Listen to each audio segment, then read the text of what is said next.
Welcome to Modern Crime Scope, a channel dedicated to chilling true crime stories, mysterious cases, and dark tales that reveal the hidden side of human nature. Through gripping narratives and detailed storytelling, we bring you closer to the crimes that shocked communities and left haunting questions behind. If you're drawn to suspense, mystery, and real-life horror, this is the place for you. Mark and Elena arrived at the birthday party hand in hand, smiling like any other loving couple. But beneath their calm appearance hid something terrifying. Guests saw only friendly faces blending into the celebration, never suspecting that the pair carried a plan designed to turn joy into terror. By the end of the night, balloons, cake, and laughter would be replaced with screams, blood, and fear. This was no ordinary crime. It was a carefully staged nightmare. What began as a night of celebration would forever be remembered as the horrific moment when a killer couple transformed a simple birthday party into one of the darkest chapters the community had ever seen.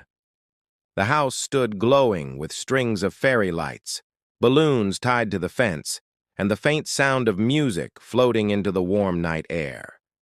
Families in the neighborhood walked by and smiled, glancing toward the backyard where laughter rang out.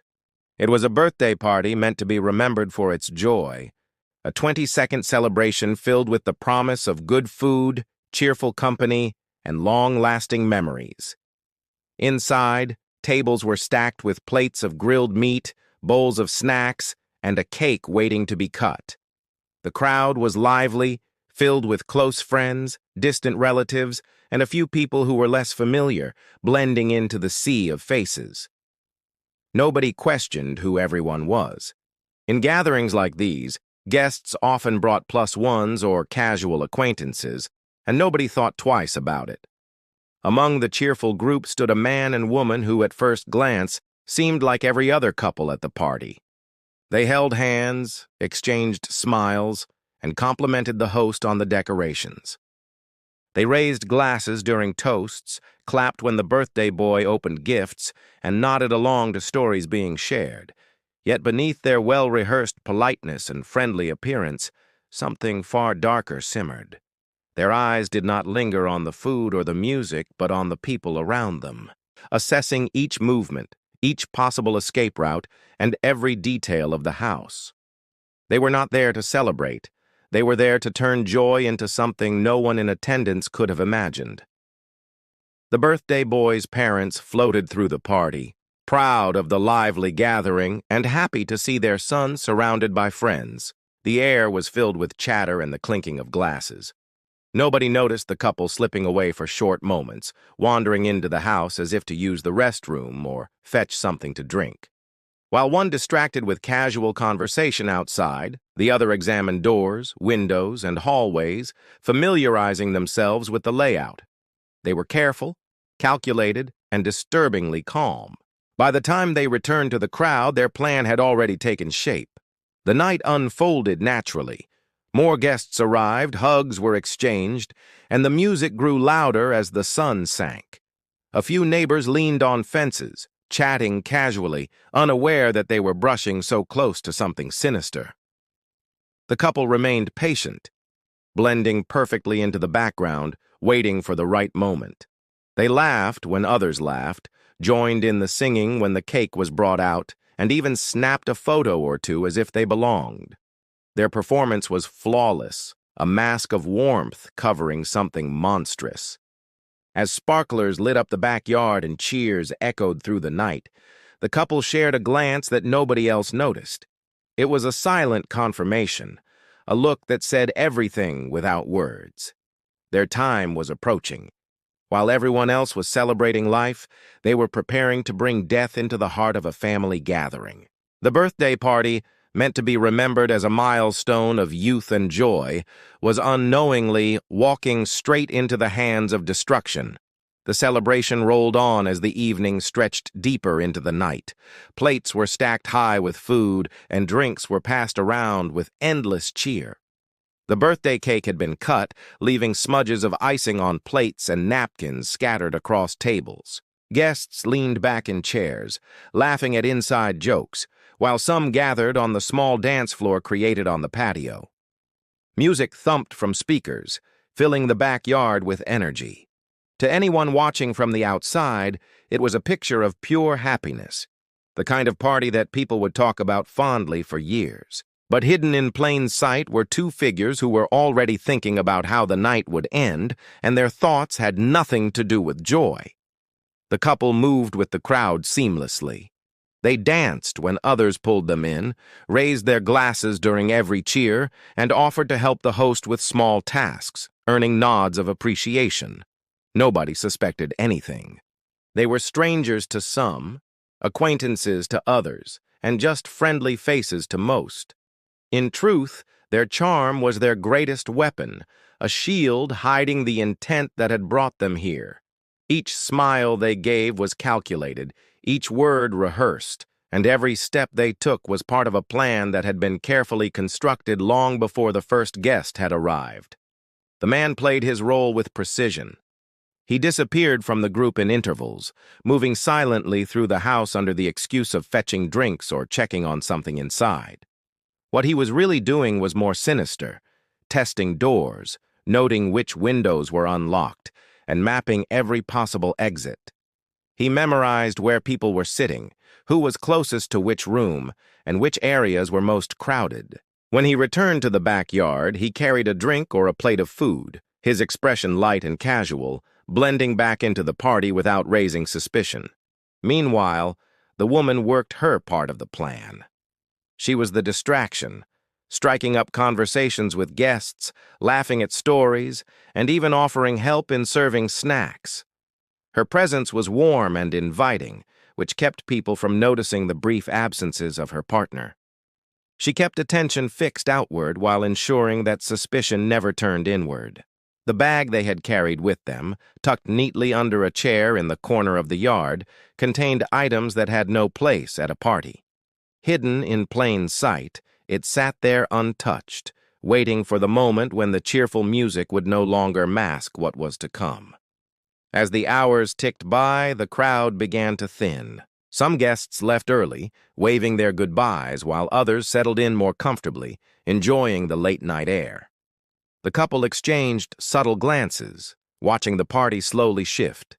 They were patient, waiting for the moment when the numbers dwindled just enough to make control possible.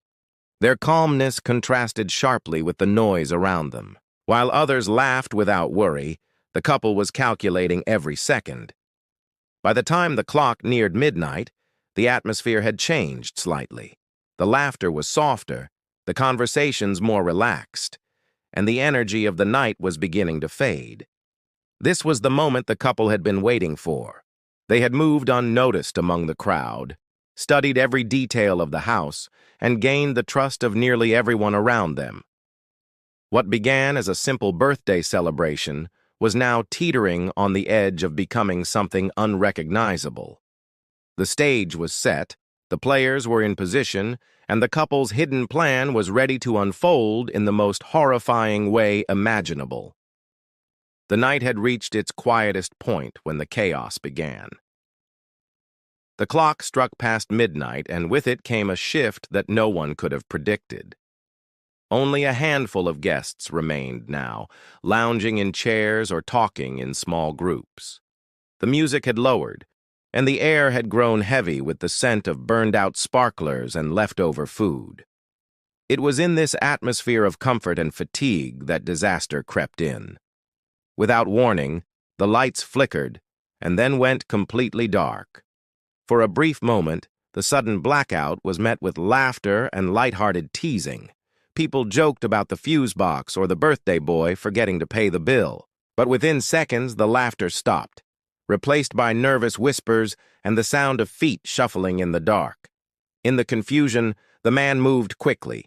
While everyone else hesitated, he locked doors and shut windows with chilling efficiency. The house that had once been open to guests was now transformed into a trap. Every exit was sealed, every path to safety blocked. The woman stepped into the center of the room with something hidden beneath her jacket. When the weapon appeared, Sharp and unmistakable in the faint glow of the moonlight through the curtains, panic erupted. The screams that followed sliced through the silence of the neighborhood. Chairs toppled, glasses shattered, and the party that had moments before been filled with laughter was now smothered in terror. The couple worked in tandem, their movements practiced and precise.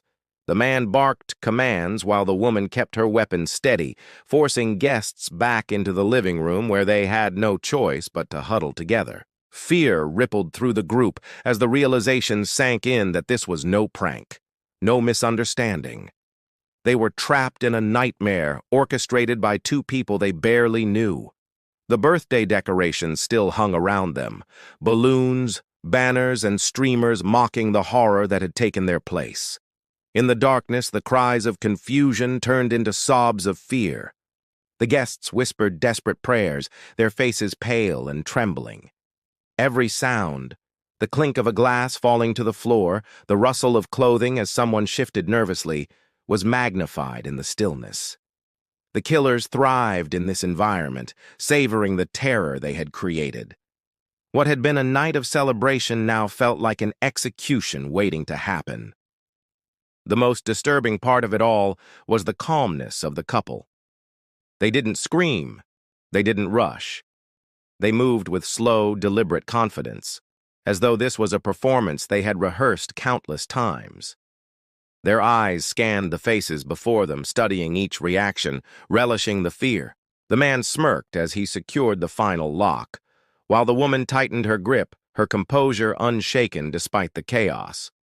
The birthday boy, who had been the center of joy just hours earlier, now stood frozen in disbelief, realizing that the party thrown in his honor had become the scene of something unthinkable. The decorations, the gifts, the cake, all of it meaningless now, overshadowed by the horror unfolding around him. What none of the guests could see was that this was only the beginning. The blackout, the weapon, the trap. It was merely the first act in a series of events designed to leave no one untouched.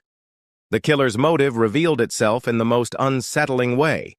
Unlike a robbery or a crime of passion, what unfolded that night was fueled by something far darker, a hunger for control and the thrill of domination. As the trapped guests trembled in silence, the couple stood at the center of the living room, commanding the room with terrifying calmness. They were not hurried or frantic. Instead, they moved as though they had choreographed every step, every moment of fear, every scream that now pierced the air. Their eyes gleamed with a satisfaction that was almost more horrifying than the violence itself. The man began pacing the room, his footsteps heavy against the hardwood floor, while the woman scanned the faces of the partygoers with quiet intensity. Guests clung to each other, whispering desperate promises of survival. But it was clear the killers weren't interested in bargaining or mercy. This wasn't about money, nor was it about revenge. The couple had chosen this party at random, selecting it not for who the birthday boy was, but for what the gathering represented: joy, innocence, and community. Destroying that joy gave them a sense of power that nothing else could. With a cruel smirk, the man forced the guests into the corners of the room, making them sit in silence. The birthday banners still hung above their heads, swaying slightly in the air, an ironic reminder of what the night was supposed to be. The woman retrieved items from the bag they had smuggled inside: ropes, duct tape, and other tools that turned the room into something resembling a stage for horror. She moved methodically, ensuring the guests had no chance of resisting, while the man stood guard like a predator watching over prey. The mood shifted from panic to despair as people realized this wasn't going to end quickly.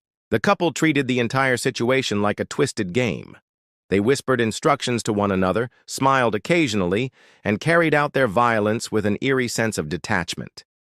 They seemed almost entertained by the chaos, taking pleasure in every sob, every plea that filled the room.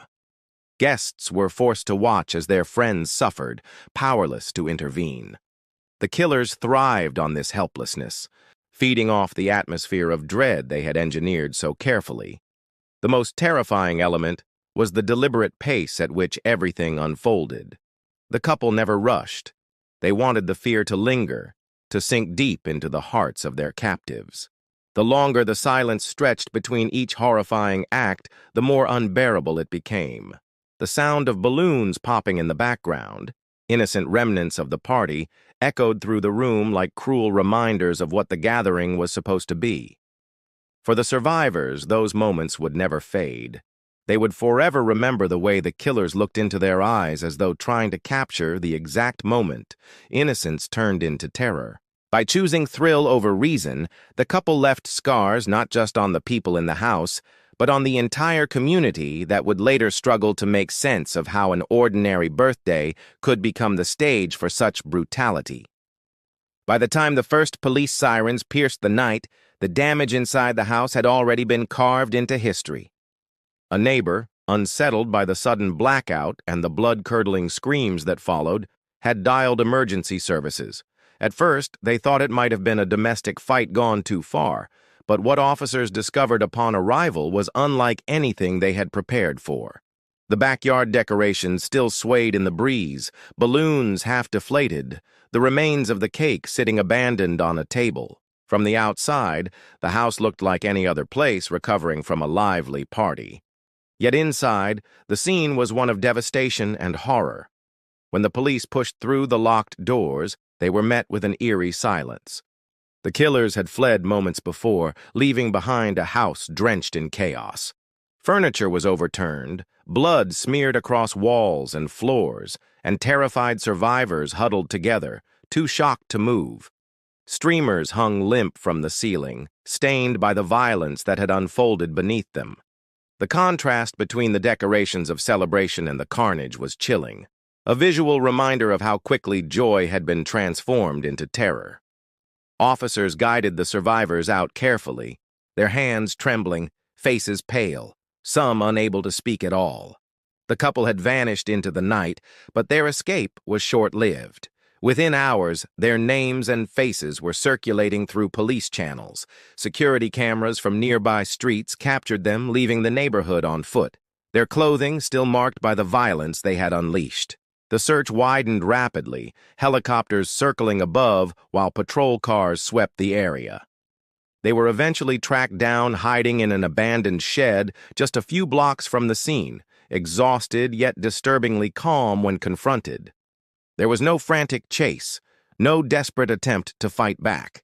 They surrendered with the same coldness they had displayed throughout the night, as if they had already accepted that their performance was complete. Inside the shed, police found the remnants of their tools, bloodied evidence that tied them directly to the crime. Neighbors gathered in clusters as the killers were led away in handcuffs, their faces lit by flashing red and blue lights. Whispers of disbelief spread through the community, people asking the same haunting question. How could two people smile, dance, and laugh at a birthday party only to reveal themselves as monsters? The answer was never clear. The couple gave no explanation, offering no insight into their twisted motivations. Their silence was almost as terrifying as their actions, leaving authorities and survivors to speculate endlessly about what had driven them. In the weeks that followed, the community struggled to heal. The house where the party had been held stood empty, its yard cleared of decorations, but still carrying an aura of dread. Survivors lived with nightmares, replaying the night in their minds, haunted by the sound of laughter turning into screams. The birthday boy himself withdrew from public life, forever scarred by the fact that his milestone celebration would be remembered only as the site of tragedy. The case became a grim headline across the country, a story retold by news outlets, true crime enthusiasts, and horrified neighbors. Yet no retelling could fully capture the atmosphere of that night. The way balloons and banners swayed above a room of captives, the way joy was smothered in seconds, or the unsettling calmness of a couple who saw murder as a form of entertainment. The killer's arrest ended their reign of terror, but the scars they left behind lingered long after the sirens faded. What should have been remembered as a joyful birthday would forever remain one of the darkest nights the community had ever endured.